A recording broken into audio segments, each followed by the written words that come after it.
Some stories aren't found. They are the ones who find us. Mine began 3 years ago, when the only inheritance I received from my grandfather was a diary, and the instruction was never to open it. My grandfather, Thomas Whitmore, had been what you might call an eccentric. He was the kind of man who collected things obsessively, kept detailed records of everything, and had strong opinions about topics most people never even thought about. The family always said he was brilliant but difficult. A retired cartographer who spent his later years convinced that modern GPS technology was somehow fundamentally flawed. I'd volunteered for attic duty, partly because I genuinely cared about preserving his memory, but mostly because I needed the quiet. My life in the city had become overwhelming in that particular way that makes you question whether you're actually living or just going through the motions. The divorce papers were still fresh in my briefcase. My job felt meaningless. And I was at that age where you start realizing that the future you planned isn't the future you're getting. So there I was, surrounded by cardboard boxes that smelled like mothballs and forgotten time, when I found something that didn't belong with the rest of his organized chaos. Hidden beneath a stack of old National Geographic magazines, wrapped in oilcloth like it was precious, was a leather-bound journal I'd never seen before. The moment I touched it, I knew this was different. The leather was worn smooth in places where hands had gripped it repeatedly, and it had that particular weight that comes from being filled completely with thoughts and observations. On the cover, embossed in fading gold letters, were the words, "Field Notes, the Cartographer's Final Survey." Now, here's the thing about my grandfather that made this discovery so strange. He was meticulous about documentation. Everything in that attic was labeled, dated, and filed according to his own complex system. But this journal, it was hidden, deliberately concealed in a way that suggested he didn't want anyone to find it. I should mention that my grandfather and I had a complicated relationship. He'd always been kind to me, but there was something distant about him, like he was perpetually preoccupied with thoughts he couldn't share. As a kid, I'd catch him staring out windows at landscapes that seemed to hold secrets only he could see. When I asked him what he was looking at, he'd just smile and say I'd understand when I was older. I was older now, and I still didn't understand anything about Thomas Whitmore. The journal's first entry was dated just 6 months before his death, which immediately struck me as odd. Here was a man who'd kept detailed records his entire professional life, yet this particular journal covered only the final months of his existence. The handwriting was his, but it was shakier than I remembered, as if written under stress or in poor lighting conditions. The first page simply read, "They were right about the cabin. I should never have looked for it." I flipped through the pages quickly, trying to get a sense of what I was dealing with. The entries were dense, written in his characteristic precise handwriting, but filled with references to coordinates that didn't make sense, sketches of terrain features that looked somehow wrong, and calculations that seemed to violate basic principles of geography. But it was the maps that really caught my attention. My grandfather had been a professional cartographer for over 40 years. He understood land and space in ways most people never could. Yet scattered throughout this journal were hand-drawn maps that depicted an area I couldn't identify, despite growing up in the region. The topography was familiar yet impossible, like looking at a photograph of your own face that's been subtly altered in ways you can't quite pinpoint. The maps showed a mountainous region with what appeared to be a hiking trail leading to a small structure marked simply as the cabin. But here's what made no sense. According to the coordinates he'd written in the margins, this cabin was supposed to be located in an area of the Cascade Mountains that I knew for a fact was protected wilderness with no structures of any kind. I'd hiked those trails myself as a teenager. There was no cabin. As I read deeper into the journal, a pattern emerged. My grandfather had become obsessed with finding this cabin based on what he called testimonial evidence from other hikers. According to his notes, over the past several years, he'd encountered multiple people who claimed to have seen or even stayed in a remote cabin that didn't appear on any official maps. The testimonies were remarkably consistent. A small, well-maintained log structure nestled in a clearing about 8 miles up the Whitmore Trail, which was itself a lesser-known path that branched off from the more popular hiking routes. The cabin appeared to be abandoned, but was always stocked with basic supplies: canned food, blankets, a working fireplace, even fresh water from a hand-pumped well. What made these accounts particularly intriguing to my grandfather was that none of the hikers could agree on exactly where they'd found it. When pressed for specifics, they'd provide coordinates that placed the cabin in completely different locations, sometimes miles apart. Yet their descriptions of the structure itself were nearly identical down to details like the color of the curtains in the windows and the particular way the front door stuck when you tried to open it. My grandfather, being a man of science and precision, had initially dismissed these stories as the result of confused memories or wishful thinking. Hikers get lost, he reasoned. They see what they want to see, especially when they're tired or stressed.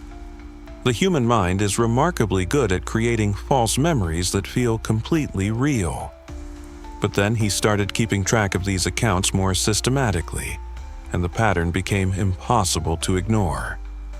Over the course of 18 months, he documented testimony from 23 different hikers, all describing essentially the same cabin, all placing it in different locations that should have been impossible to confuse with each other. That's when my grandfather decided to go looking for it himself. His first expedition, conducted alone despite being in his 70s, had been what he called a standard reconnaissance mission. He'd hiked the main trail and several of the smaller branches, using GPS equipment and traditional surveying tools to create detailed maps of areas that he suspected might contain the cabin based on the various testimonies he'd collected. He found nothing. No cabin, no clearing, no evidence that such a structure had ever existed in any of the locations described by the hikers. But here's where things started to get strange, even by the standards of what was already a pretty strange situation. On his way back from that first expedition, my grandfather encountered another hiker who asked him if he'd seen the old cabin up the trail.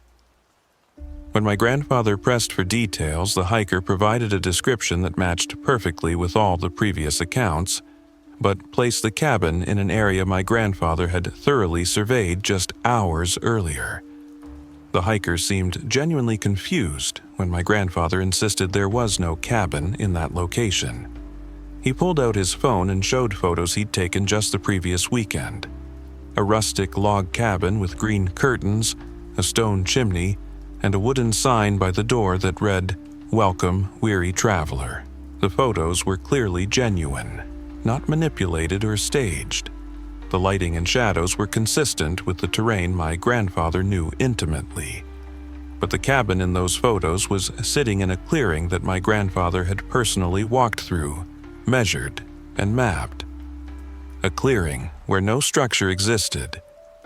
That night, my grandfather wrote in his journal, "Either I'm losing my mind, or the cabin exists in a way that defies conventional understanding of space and location. Given my family history, the former seems more likely, but I've been mapping terrain my entire life, and I trust my instruments more than I trust my sanity."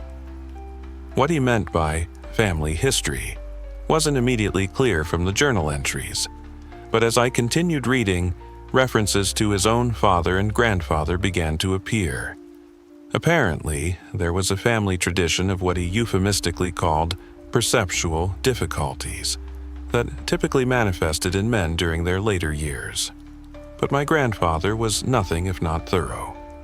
Instead of accepting the possibility that he was experiencing some form of age-related cognitive decline, he decided to approach the mystery with the same systematic methodology he'd used throughout his professional career. He began what he called the cartographer's final survey. His methodology was both brilliant and disturbing in its thoroughness.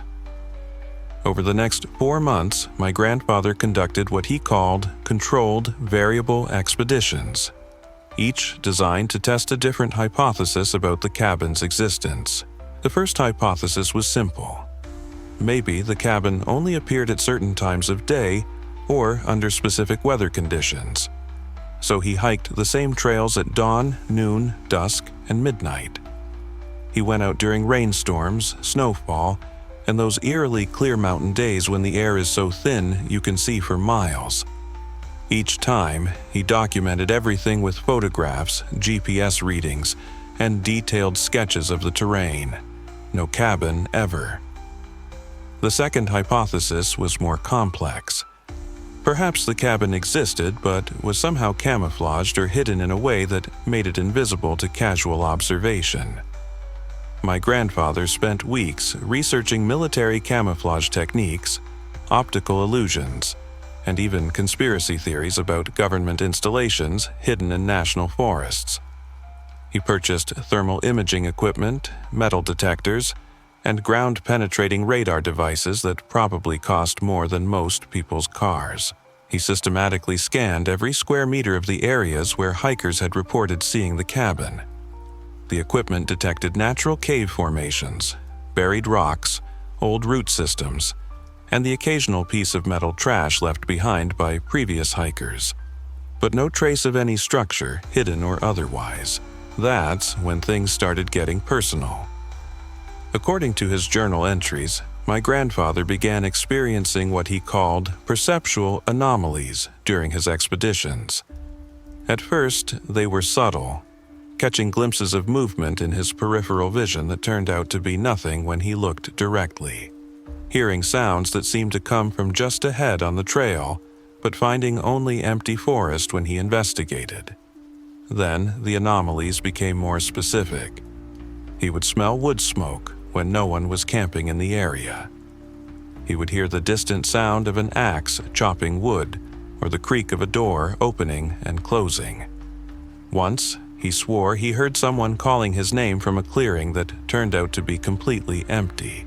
The rational part of his mind cataloged these experiences as evidence of his deteriorating mental state. He was 73 years old, spending increasing amounts of time alone in the mountains, obsessing over something that probably didn't exist. Of course, he was starting to hallucinate, but the cartographer in him couldn't let go of the precision of these experiences. They weren't random or chaotic the way you'd expect hallucinations to be. They followed patterns. They occurred in specific locations at predictable intervals. They had a logic to them that felt more like observation than delusion. That's when he decided to test his third and most disturbing hypothesis, that the cabin existed in some form that current scientific understanding couldn't adequately explain. I know how that sounds. Believe me, reading my grandfather's journal, watching his handwriting become increasingly frantic as he pursued this line of reasoning, I was convinced I was witnessing the documented breakdown of a brilliant mind. But what came next made me reconsider everything I thought I knew about reality. My grandfather began what he called phenomenological mapping. Instead of trying to locate the cabin in physical space, he started mapping the experiences people had while searching for it. He created detailed charts showing where each hiker had been when they first noticed signs of the cabin, what they were thinking about, what emotional state they were in, even what they'd eaten for breakfast that morning. The patterns that emerged were impossible to ignore. Every single person who claimed to have found the cabin had been hiking alone. Every single one had been dealing with some form of major life transition: divorce, death in the family, job loss, serious illness.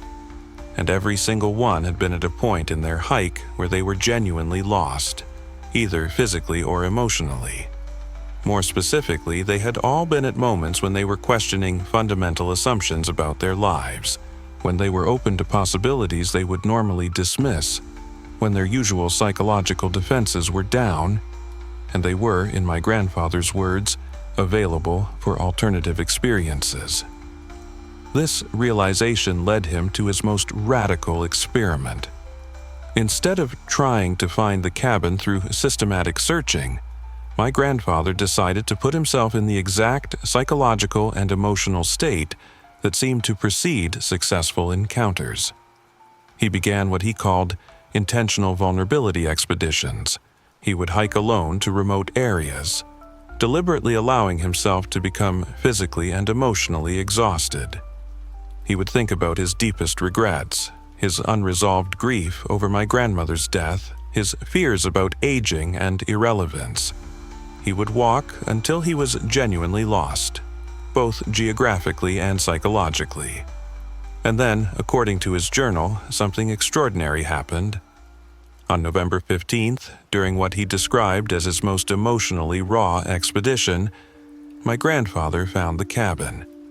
His description of the experience fills nearly 20 pages of dense, increasingly agitated handwriting.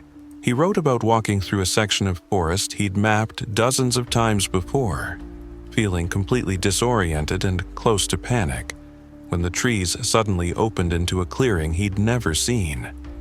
The cabin was exactly as the hikers had described it: a small log structure with green curtains, a stone chimney producing a thin stream of smoke, and that welcoming sign by the door. But what struck him most was how perfectly normal it looked, how completely it belonged in its surroundings, as if it had always been there, and he'd simply been too blind to see it. He approached cautiously, his scientific training warring with an overwhelming sense that he was crossing some kind of threshold from which there might be no return. The door was unlocked, just as the hikers had reported. Inside, the cabin was clean and well-maintained, with fresh supplies and a fire burning in the fireplace, despite the fact that he'd seen no one else on the trail for hours.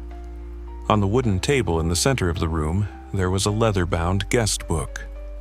My grandfather opened it with trembling hands and found page after page of entries from the hikers whose testimonies he'd been collecting. But these weren't just signatures.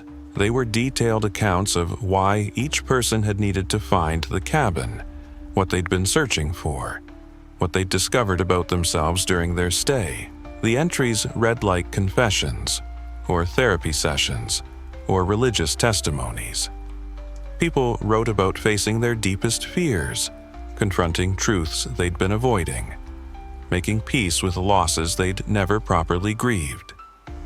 They wrote about the cabin as if it was less a place than a state of mind, a psychological space where the normal rules of reality were temporarily suspended to allow for healing and transformation. And then my grandfather found his own father's entry, dated 37 years earlier. His father, who had died when my grandfather was in his 20s, had written, "The cabin finds those who need to be found when they're ready to see what they've been avoiding. My son will understand this someday when his own certainties fail him and he learns that the most important truths can't be mapped with instruments." Below that, in different handwriting, was an entry from his grandfather's grandfather, dated 68 years earlier. "Each generation of our family must find their own way here. The location changes, but the need remains constant. We are the ones who map the unmappable, who find the unfindable, who document the experiences others dismiss as impossible." My grandfather spent 3 days in that cabin, writing continuously, trying to process what he was experiencing. He wrote about feeling a profound sense of peace he hadn't known since my grandmother's death. He wrote about conversations with visitors who seemed to appear and disappear without explanation, offering wisdom that felt both ancient and urgently relevant to his current struggles. But most importantly, he wrote about understanding, for the first time, that reality was far more fluid and responsive to human consciousness than his scientific training had ever suggested. The cabin, he realized, wasn't a place that existed independently in physical space. It was something that emerged when specific psychological and emotional conditions aligned, a manifestation of the deep human need for sanctuary and transformation. It appeared when people were ready to confront truths they'd been avoiding, when they were open to experiences beyond the boundaries of their normal understanding.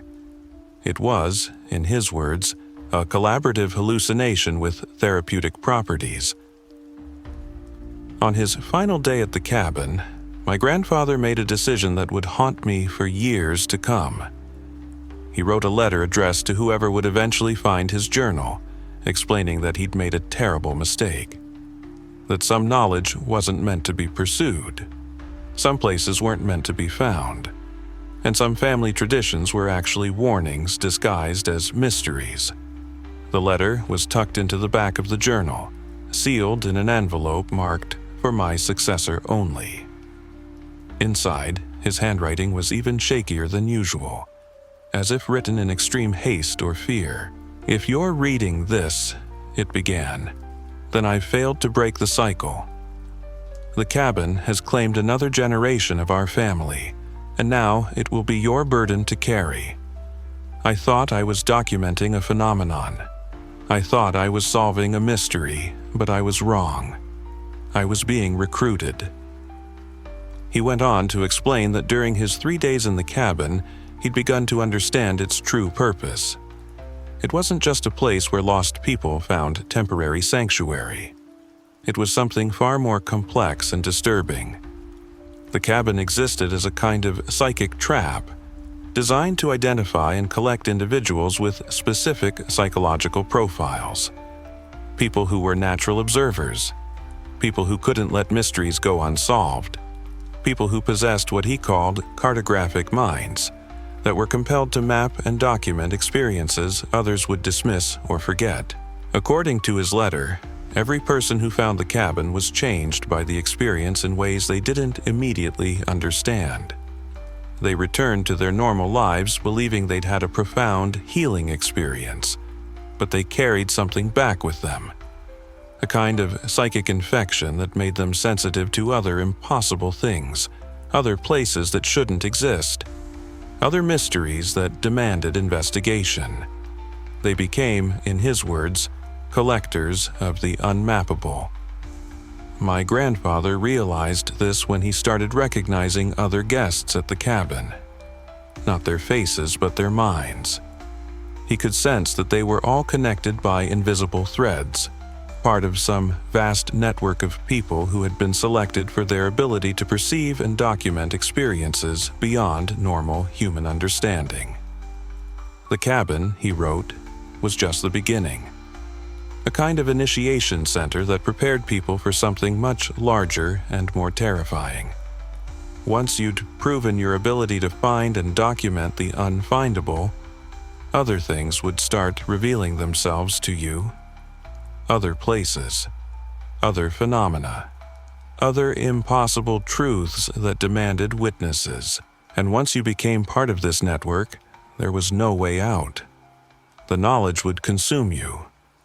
You'd spend the rest of your life chasing mysteries that led to bigger mysteries, documenting experiences that no one else would believe, slowly losing your grip on ordinary reality until you ended up like him, writing frantic letters to warn people who wouldn't listen. "I've seen what comes after the cabin," his letter continued. "There are places that make the cabin look like a roadside attraction. Experiences that would shatter your understanding of what reality actually is.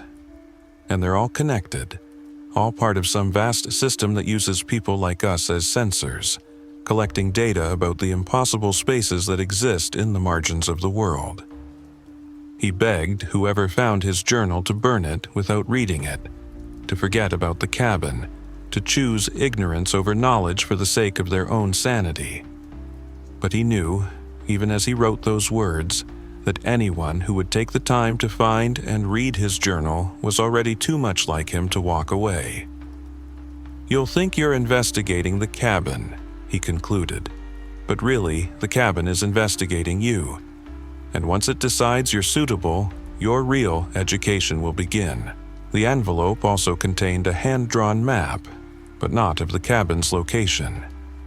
Instead, it showed what he called the network, a series of connected points across the Pacific Northwest where other impossible places allegedly existed.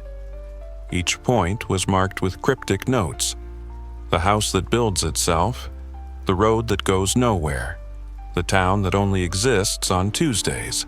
According to his annotations, these were all part of the same system that had created or controlled the cabin. Places that existed in the spaces between normal reality and something else entirely. Places that selected and trained people to serve as witnesses and documenters of impossible experiences. At the bottom of the map, in letters so faint I almost missed them, he'd written, "They're not random, they're recruiting stations, and I think we're not the only family they've been using." I spent the rest of that day reading and rereading his journal, trying to process what I'd discovered. Part of me wanted to dismiss the whole thing as the ravings of an elderly man losing his grip on reality. The rational explanation was so much more comforting. My grandfather had developed some form of dementia or psychological disorder, and his final months had been consumed by increasingly elaborate delusions. But there were problems with that explanation. First, the level of detail and internal consistency in his accounts was remarkable. This wasn't the fragmented, confused writing you'd expect from someone experiencing cognitive decline. It was methodical, precise, and internally logical, even when describing impossible events. Second, his descriptions of the hikers' testimonies were too specific and verifiable. I could look up missing persons reports, check hiking forums, even contact the local ranger stations to see if anyone matching his descriptions had been reported lost or found in the areas he mentioned. And third, there was something about his writing that felt true in a way that transcended logical analysis. It had the quality of honest testimony from someone who desperately wanted to be wrong about what he was describing. But what really convinced me wasn't anything in the journal itself. It was what happened when I tried to verify his claims. I started with the simplest approach, checking online hiking forums and social media groups for any mentions of a mysterious cabin in the Cascade Mountains. What I found was exactly what my grandfather had described. Dozens of posts from hikers over the past several years, all describing encounters with an unmappable cabin that provided shelter and supplies to lost travelers. The posts followed a predictable pattern. Someone would share their story about finding this amazing hidden cabin. Other forum members would ask for specific directions or GPS coordinates, and the original poster would become evasive or provide conflicting information. Eventually, they'd stop responding to questions altogether. But here's what was really strange. When I started reaching out to these people directly, sending private messages asking about their experiences, most of them claimed they'd never made those posts at all. They'd show me screenshots of their own accounts, demonstrating that while the posts existed and appeared under their usernames, they had no memory of writing them. A few admitted they remembered the cabin encounters, but insisted they'd never shared the stories online. They seemed genuinely disturbed to discover that detailed accounts of their experiences had been posted using their accounts without their knowledge or consent. One hiker, a woman named Sarah Chen, agreed to meet me in person to discuss what she called her missing weekend. According to her testimony, she'd gone out for a solo day hike on a familiar trail, but had somehow become completely disoriented. She'd wandered for what felt like hours before discovering a cabin that provided shelter for the night. She remembered the experience vividly. The green curtains, the guest book, the sense of profound peace she'd felt while staying there. But when she tried to return to the same location a week later, she couldn't find any trace of it. More disturbing, when she checked her GPS logs from that day, they showed her hiking in a completely different area than where she remembered being. "It's like I lost a day of my life," she told me over coffee, her hand shaking slightly as she spoke. I know any map, but I can't prove it. I was somewhere else, somewhere that doesn't exist on, and I can't find my way back. She also mentioned experiencing what she called after effects following her cabin encounter. She'd become hypersensitive to certain locations, able to sense when she was in places that felt somehow unstable or unreal. She'd started avoiding certain hiking trails because they gave her what she described as reality vertigo, a disorienting feeling that the landscape around her wasn't entirely solid. I used to be a skeptical person, she said. I believed in evidence and logic and rational explanations. But since that weekend, I can't shake the feeling that the world is much stranger than we pretend it is. That there are places and experiences that exist outside our normal understanding. And once you've been exposed to them, you can never quite go back to seeing reality the way you used to. This conversation with Sarah convinced me that my grandfather's journal wasn't just the product of an aging mind losing its grip on reality. Something was happening in the mountains around Portland. Something that multiple people were experiencing but couldn't adequately explain or document. That's when I made the decision that would change everything. I decided to go looking for the cabin myself. I knew it was exactly what my grandfather had warned against in his letter. I knew I was probably walking into some kind of psychological trap that would fundamentally alter my perception of reality. But I also knew I couldn't spend the rest of my life wondering whether the most important thing my grandfather had ever tried to tell me was true or false. I spent 2 weeks preparing for what I decided to call my own intentional vulnerability expedition. I studied his maps, memorized the testimonies he'd collected, and practiced the kind of psychological openness he claimed was necessary for finding impossible places. More importantly, I put myself in the exact emotional state that seemed to precede successful cabin encounters. I thought deeply about my recent divorce, my sense of professional meaninglessness, my growing feeling that I'd somehow missed all the important turns in my life and ended up in a reality I'd never actually chosen. By the time I set out for the mountains, I was genuinely lost in every sense that mattered. The hike started normally enough. I followed the same trails my grandfather had mapped, using his GPS coordinates and detailed terrain notes to navigate areas I'd never explored before. For the first few hours, everything proceeded exactly as you'd expect from a solo hiking expedition in familiar territory. But as the day progressed and I pushed deeper into the more remote sections of the forest, I began to understand what my grandfather had meant about perceptual anomalies. Nothing dramatic at first, just subtle inconsistencies that made me question my own observations. Trail markers that seemed to shift position when I wasn't looking directly at them.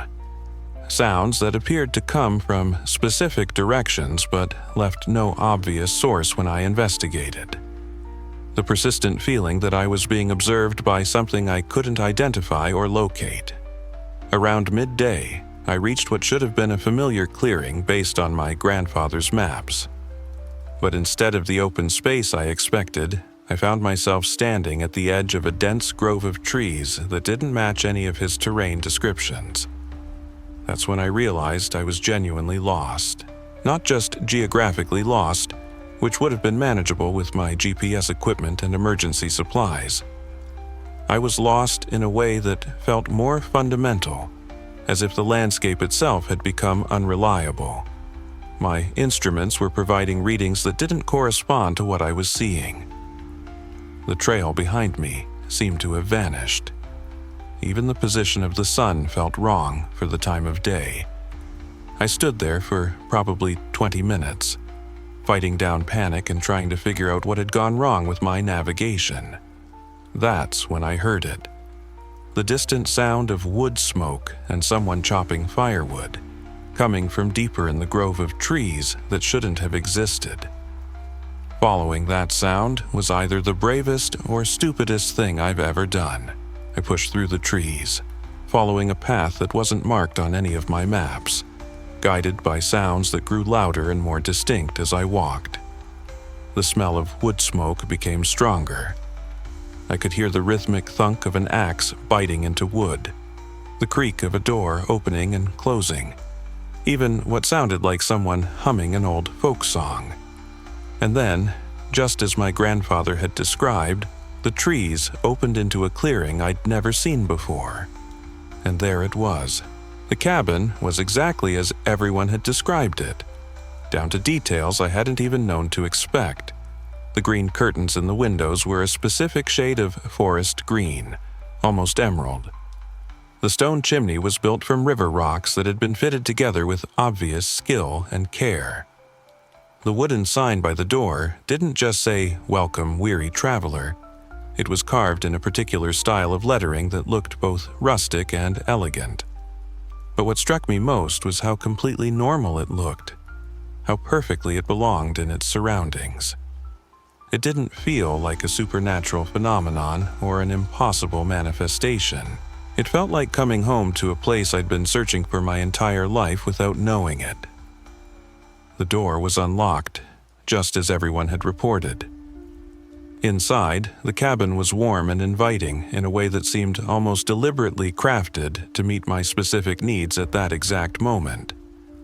There was a fire burning in the stone fireplace, casting dancing shadows on walls lined with bookshelves. The books themselves were an eclectic mix of titles that seemed chosen specifically for someone like me: philosophy, psychology, travel memoirs, and technical manuals on cartography and navigation. On table in the center of the room was the guest book my grandfather had described, along with a steaming cup of coffee that hadn't been there when I'd looked through the windows from outside. I sat down and opened the guest book with hands that were surprisingly steady, considering what I was experiencing. The entries were exactly as my grandfather had described: deeply personal accounts of people confronting their deepest fears and unresolved conflicts. After page of testimony pages from individuals who had found something in this impossible place that they couldn't find anywhere else, I found my grandfather's entry, written in his familiar, precise handwriting.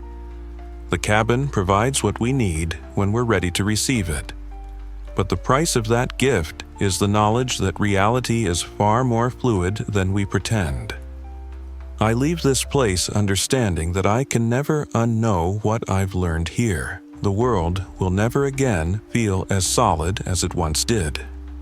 Below his entry, someone had written in different handwriting, "Each visitor brings something to the cabin and takes something away. The exchange is always fair, but not always what we expected." I spent the rest of that day and most of the night in the cabin, writing in the guest book and trying to process what I was experiencing. The place felt like a sanctuary, but also like a test, as if I was being evaluated by some unseen intelligence that was determining whether I was suitable for something I couldn't yet understand. During those hours, I had several encounters with other visitors who seemed to appear and disappear without explanation. An elderly woman who spoke to me about the importance of accepting uncertainty. A young man who shared stories about finding peace with his father's death. A middle-aged couple who described learning to forgive each other after decades of accumulated resentments. These conversations felt completely real while they were happening. But when I tried to recall specific details afterward, they became vague and dreamlike. It was as if the cabin existed in a space where normal rules about memory and perception didn't fully apply. But the most significant encounter was with someone who claimed to know my grandfather. He appeared while I was writing in the guest book, materializing from the shadows near the fireplace, as if he'd been waiting there all along. At first glance, he seemed like any other hiker who might seek shelter in a remote cabin, but there was something about his presence that felt different from the other visitors I'd encountered. He was probably in his 60s with the kind of weathered face that comes from spending decades outdoors. His clothing was practical hiking gear, but it had an oddly timeless quality, as if it could have been worn in any decade over the past 50 years. What struck me most were his eyes, which held a depth of knowledge that felt both comforting and unsettling. "You're Thomas Whitmore's grandson," he said, settling into the chair across from me without invitation. It wasn't a question. I nodded, unsure how he could possibly know that. I hadn't mentioned my grandfather to anyone during my hike, and there was nothing about my appearance or equipment that would have identified my family connection. "He was a good man," the stranger continued, pouring himself a cup of coffee from a pot I hadn't noticed before. "Brilliant cartographer, but he made the same mistake most of us make when we first encounter places like this. He thought he was studying a phenomenon when really the phenomenon was studying him." The man introduced himself as Marcus Holloway, claiming to have worked with my grandfather decades earlier on what he called geographical anomaly research. According to Marcus, my grandfather hadn't been the first person in our family to become involved with impossible places. Apparently, there was a multi-generational pattern that stretched back over a century. "Your great-great-grandfather was the first," Marcus explained, warming his hands around his coffee cup. "Railroad surveyor in the 1890s. He kept finding sections of track that led to destinations that didn't exist on any maps. Places where the trains would arrive on schedule, but the passengers would disembark into landscapes that shouldn't have been there." He went on to describe a family legacy I'd never heard about, a tradition of men who possessed what he called cartographic sensitivity, the ability to perceive and navigate spaces that existed outside normal geographical reality. Each generation, apparently, was drawn to these anomalous locations through a combination of inherited psychological traits and what Marcus described as environmental resonance. "The cabin doesn't appear randomly," he said. "It manifests for people who are genetically and psychologically predisposed to handle exposure to unstable reality. Your family line has been part of this system for over a century, though most of you never realized it." Marcus pulled out a worn leather portfolio and spread several documents across the table. Maps, photographs, and handwritten reports dating back decades, all documenting encounters with impossible places throughout the Pacific Northwest. Many of the reports were signed by men with my family name, generations of Whitmores who had apparently been recruited into some kind of unofficial network of reality investigators. "We call ourselves the cartographers," Marcus said, though that's not entirely accurate. "We don't just map these places, we're part of the mechanism that allows them to exist. Our consciousness, our ability to perceive and document anomalous spaces, somehow stabilizes them enough for other people to occasionally stumble upon them." The documents he showed me were disturbing in their implications. According to these records, there were dozens of impossible locations throughout the region, each one maintained and stabilized by individuals who had demonstrated the psychological flexibility necessary to accept paradoxical realities. The cabin was just an entry point, a kind of orientation center for people who were being recruited into this larger network. "Your grandfather understood this eventually," Marcus continued. "That's why he tried to warn you away in his letter. He realized that once you become part of the system, there's no going back to ordinary reality. You start seeing the world as it actually is rather than the simplified version most people experience. And that knowledge changes you in ways you can't undo." He explained that the cartographers weren't entirely human anymore, at least not in the conventional sense. Prolonged exposure to unstable reality had altered their consciousness in fundamental ways. They could perceive multiple versions of the same location simultaneously, navigate spaces that existed only under specific conditions, and communicate with the intelligence that seemed to coordinate these anomalous phenomena. "But the cost," Marcus said, his expression growing darker, "is that you can never again be certain about what's real and what isn't. Every place you visit, every person you meet, every memory you have becomes suspect. you start to question whether your entire life has been real or just another kind of controlled hallucination. As he spoke, I began to notice inconsistencies in the cabin around us. The books on the shelves seemed to change when I wasn't looking directly at them. The fire in the fireplace cast shadows that moved independently of the flames. Even Marcus himself seemed to flicker occasionally, as if he was having trouble maintaining a stable form. "This is what your grandfather was trying to protect you from," he said. "The knowledge that reality is far more unstable than most people can psychologically handle. Once you've seen behind the curtain, you can never unsee it. Every moment of your life becomes a question rather than a certainty." Marcus offered me a choice that I realized my grandfather had probably been offered decades earlier. I could leave the cabin, return to my normal life, and try to forget what I'd experienced. The memories would fade over time, becoming vague like half-remembered dreams. I would retain some sensitivity to anomalous places, but I wouldn't be actively recruited into the cartographer's network. Or I could stay, accept the full knowledge of what I'd discovered, and take on the responsibilities that came with that awareness. I would become part of the system that maintained these impossible places, helping to guide other lost souls who needed temporary sanctuary from the harsh certainties of ordinary reality. "Your grandfather chose to leave," Marcus said.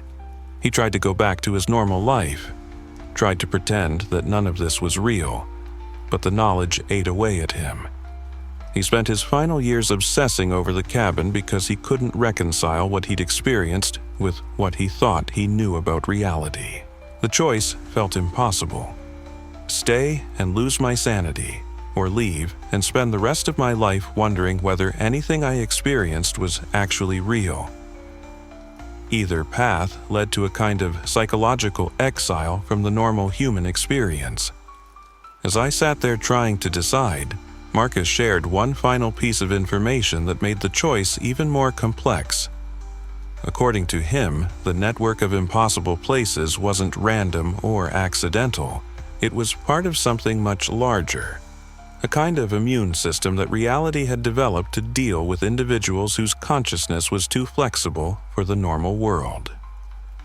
"People like you, like your family, represent a kind of evolutionary pressure on consensus reality," he explained. "Your minds naturally perceive the gaps and inconsistencies that most people ignore.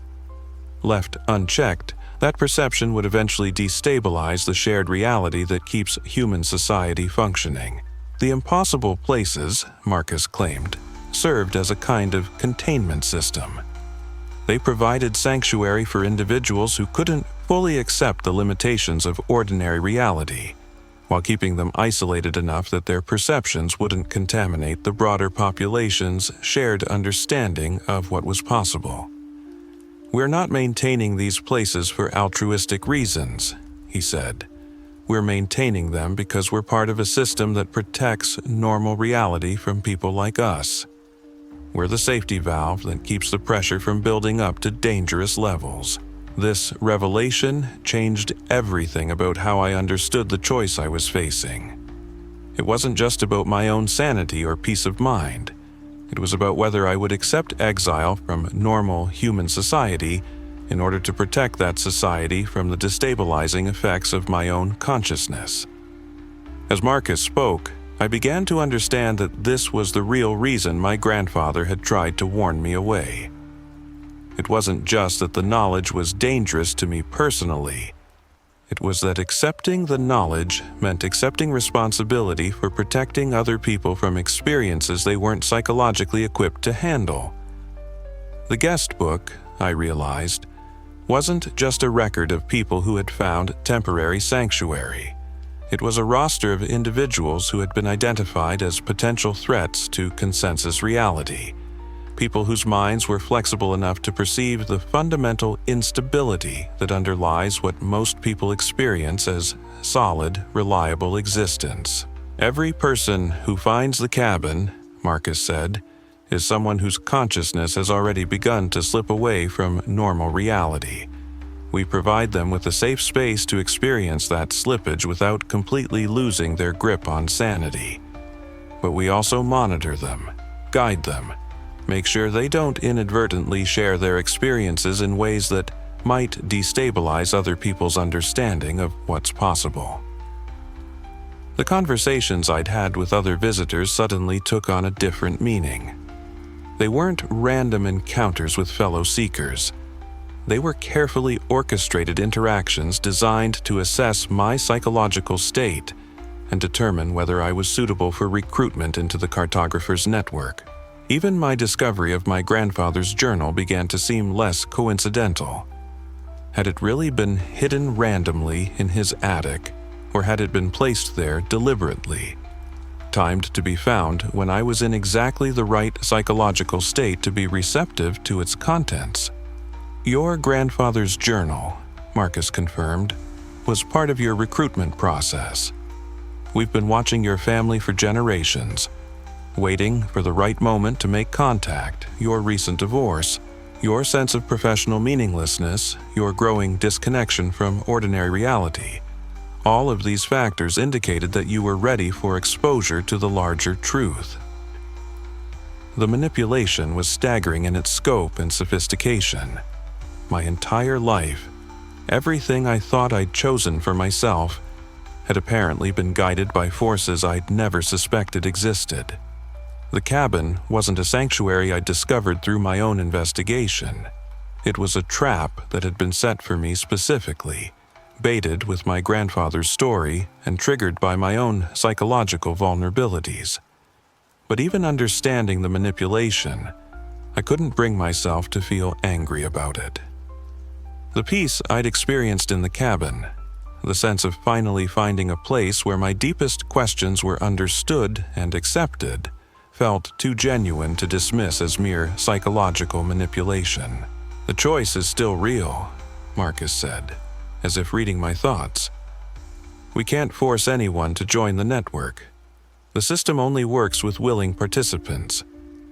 People who choose to accept the responsibility of maintaining impossible places for others who need them." He stood up from his chair and walked to the window, gazing out at the forest that surrounded the cabin. "Your grandfather made his choice, and we respected it. He lived the rest of his life in ordinary reality, even though it never felt quite real to him again. You can make the same choice if that's what you want." The forest outside the window looked different now, less solid somehow, as if it was a projection rather than a real landscape. I began to understand that the cabin existed in a space between realities, a kind of airlock that allowed people to transition from normal consciousness to something more flexible and uncertain. "If I choose to leave," I asked, "what happens to my memories of this place?" Marcus turned back from the window with an expression that might have been sympathy.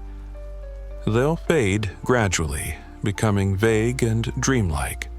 You'll retain some sensitivity to anomalous places, some ability to perceive when reality is less stable than it appears, but you won't have the full knowledge of what that sensitivity means or how to use it constructively.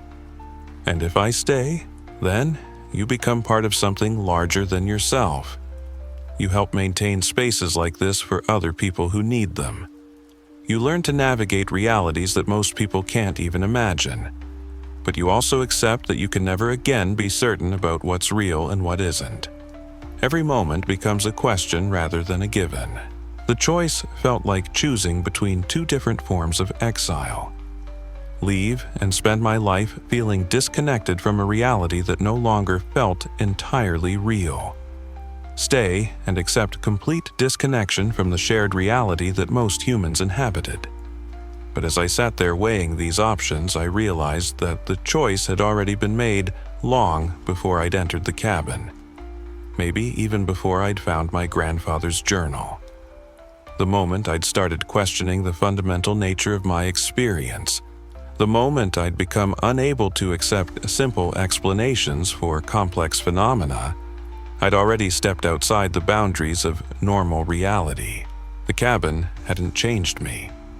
It had simply shown me changes that had already occurred.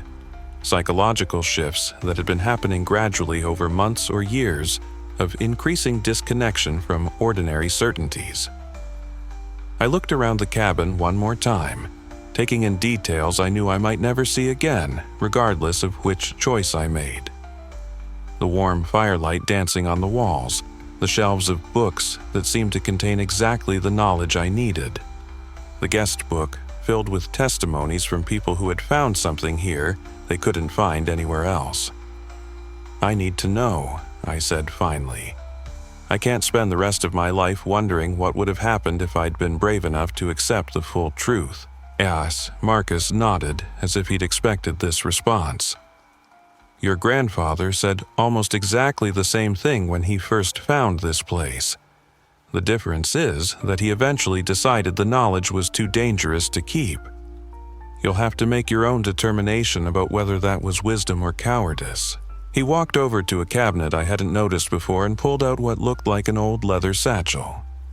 Inside were maps, instruments, and documents that appeared to be far older than anything I'd seen in my grandfather's collection. "These belong to your great-great-grandfather," Marcus explained, "the original family cartographer. He was the one who first made contact with the intelligence that coordinates these anomalous spaces. His notes and observations form the foundation of everything we know about how impossible places function. The documents were written in a careful, precise handwriting that reminded me of my grandfather's style. But the content was far more disturbing than anything in my grandfather's journal. They described encounters with entities that existed outside normal space and time, locations that could only be accessed by individuals whose consciousness had been fundamentally altered, and experiences that challenged every assumption about the nature of reality. "Your ancestor understood something that most people never realize," Marcus said. "Reality isn't a fixed system. It's a collaborative construction that depends on the agreement of conscious observers. When enough people believe something is impossible, it becomes impossible. But when you find someone whose consciousness is flexible enough to accept paradoxical experiences, you can create spaces where different rules apply." He explained that the network of impossible places was maintained through what he called consensus reality manipulation. Small groups of individuals with highly flexible consciousness would focus their attention on specific locations, gradually altering the local reality until it could support phenomena that would be impossible elsewhere. "The cabin exists because people like us believe it can exist," he said. "Our consciousness provides the foundation that allows it to manifest for others who need it. But maintaining that focus requires complete commitment. Once you become part of the network, your entire existence revolves around supporting these impossible spaces. This was the true cost of joining the cartographers, not just the loss of certainty about what was real, but the transformation of your entire consciousness into a kind of psychic infrastructure that supported experiences for other people. You became less of an individual and more of a component in a vast system designed to provide sanctuary for minds that couldn't accept the limitations of ordinary reality. Is it worth it? I asked. Marcus was quiet for a long moment, staring into the fire. That's the question every generation of your family has had to answer for themselves, he said finally. Your great-great-grandfather thought it was. Your grandfather thought it wasn't. Your decision will shape what options are available to the next generation. As he spoke, I began to notice that the cabin itself was changing around us. The walls seemed less solid. The furniture appeared to shift position when I wasn't looking directly at it, and the sounds from outside were becoming increasingly disconnected from any identifiable sources. The transition is beginning, Marcus observed. You're starting to perceive reality the way it actually exists, rather than the simplified version most people experience. This is what it means to become a cartographer. You see the world as it truly is, fluid and uncertain and responsive to consciousness in ways that would terrify most people. The sensation was both exhilarating and terrifying. I felt like I was waking up from a lifelong dream, finally seeing the world without the psychological filters that had previously made it seem solid and predictable. But that awakening came with the realization that everything I'd previously believed about reality was, at best, a comforting fiction. "There's no going back from this point," Marcus said. "Even if you choose to leave the network, you'll never again be able to fully accept ordinary reality as real. You'll spend the rest of your life seeing through the illusion that keeps most people sane." I understood now why my grandfather had tried so desperately to warn me away. This wasn't just about discovering impossible places or joining a secret network. It was about fundamentally altering the basic structure of your consciousness in ways that could never be undone. But even knowing the cost, I couldn't bring myself to regret the choice I was making. The peace and understanding I'd found in the cabin, the sense of finally connecting with something larger than myself, felt worth any price I might have to pay. "I'm ready," I said. Marcus smiled for the first time since we'd begun talking. "Then, welcome to the real world," he said. "It's much stranger than you ever imagined, but it's also far more interesting than the alternative." The cabin around us began to dissolve, not disappearing, but becoming transparent, revealing layers of reality that existed simultaneously in the same space. I could see the forest clearing where the cabin sat, but I could also see other versions of the same location from different time periods, different seasons, different possibilities. And standing in those overlapping realities were other figures, other cartographers who had made the same choice I was making, all connected by invisible threads of shared consciousness that allowed them to maintain impossible places for people who needed them. "This is what we actually do," Marcus explained as the full scope of the network became visible to my transformed perception. "We hold space for possibilities that ordinary reality can't accommodate. We provide sanctuary for consciousness that's too flexible for the normal world. And we protect both groups from each other, maintaining a balance that keeps human society functional while preserving spaces for those who need something beyond conventional reality." I could see now that the cabin was just one node in a vast network that extended across the entire continent, maybe the entire world. Thousands of impossible places maintained by individuals who had chosen to sacrifice their connection to ordinary reality in order to provide refuge for others who couldn't find peace within normal limitations. It was beautiful and terrible and completely overwhelming. But it was also exactly what I'd been searching for my entire life without knowing it. A way to contribute something meaningful to the world while accepting the fundamental uncertainty that had always made normal life feel hollow and unconvincing. As my consciousness fully integrated into the network, I understood that my grandfather's journal had been both a warning and an invitation. He'd tried to protect me from a choice he couldn't bear to make himself, but he'd also provided me with enough information to make that choice consciously if I decided it was necessary. Now it would be my turn to watch for the next generation, to identify family members who showed signs of cartographic sensitivity, and to decide when and how to make them aware of the legacy they'd inherited. The cycle would continue, as it had for over a century, because there would always be people who needed impossible places, and people whose consciousness was flexible enough to maintain them. And somewhere in the space between those two groups, in the liminal areas where ordinary reality becomes uncertain, the real world would continue to exist. Stranger and more wonderful than most people could ever imagine. But becoming a cartographer wasn't the end of my story.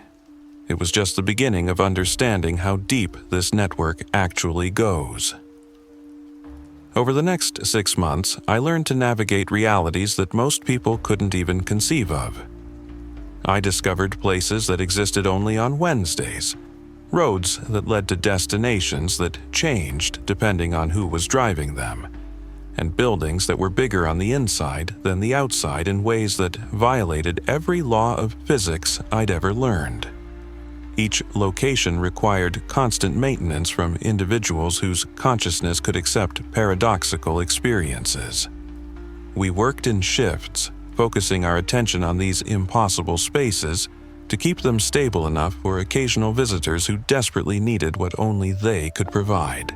I met other cartographers during this period, people from all walks of life who had made the same choice I'd made, accepting exile from ordinary reality in exchange for the ability to maintain sanctuary spaces for lost souls. A former physicist who kept a laboratory running experiments that produced impossible results. A retired teacher who maintained a library filled with books that wrote themselves. An ex-military officer who supervised a training ground where people could practice dying without actually losing their lives. All of us shared the same hollow look in our eyes, the expression of people who had seen too much truth to ever feel comfortable with comfortable lies again.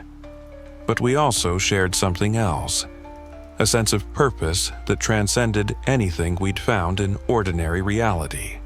The work was difficult and often lonely. Maintaining focus on unstable realities required constant mental discipline.